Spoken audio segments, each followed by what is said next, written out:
Welcome to Whisky News of the Week. Starting at home, Brian and Janice of Blackgate Distillery have announced their retirement after 17 years of distilling. They've now ceased production, but have plenty of whiskey and rum barrels to keep the shelves stocked for years to come. Lark Distillery announced that Stuart Gregor, one of the original Four Pillars founders, is joining the company as their new CEO and managing director. Melbourne Bar Whisky and Ailment is launching a new club, Neat Conversations, that highlights and connects women across industries who enjoy a dram. Hosted by Kimmy Kim, the first ticketed event is happening on the 1st of October with special guest Rachel Bartlett from Lew & Grant & Sons, YouTuber, writer and bar owner Cara Devine, and chef Catherine Kelso from Kitty's Pickles. Scottish independent bottler The Heart Cut has celebrated their second birthday with a pair of whiskies from New Zealand distillery Thompson Whisky. It marks the first time a New Zealand whisky has been bottled for an IB brand. One of the Thompson casks is a Manuka smoked release, and the other was matured in a Pinot Noir cask from Westbrook Winery in Waimaku.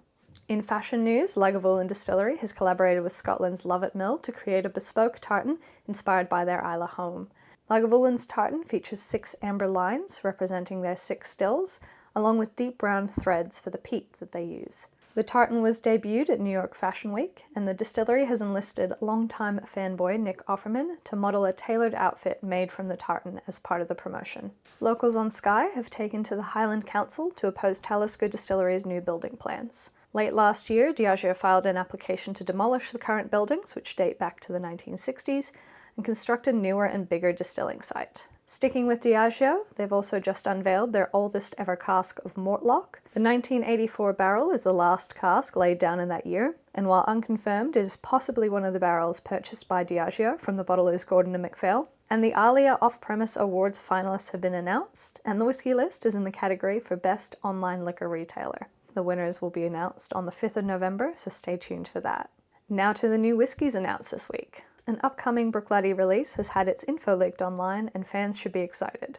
To celebrate the 25th anniversary of the original Yellow Submarine bottling, the distillery has created a 14-year-old bottled at 54.2% and named Yellow Submarine Reclassified.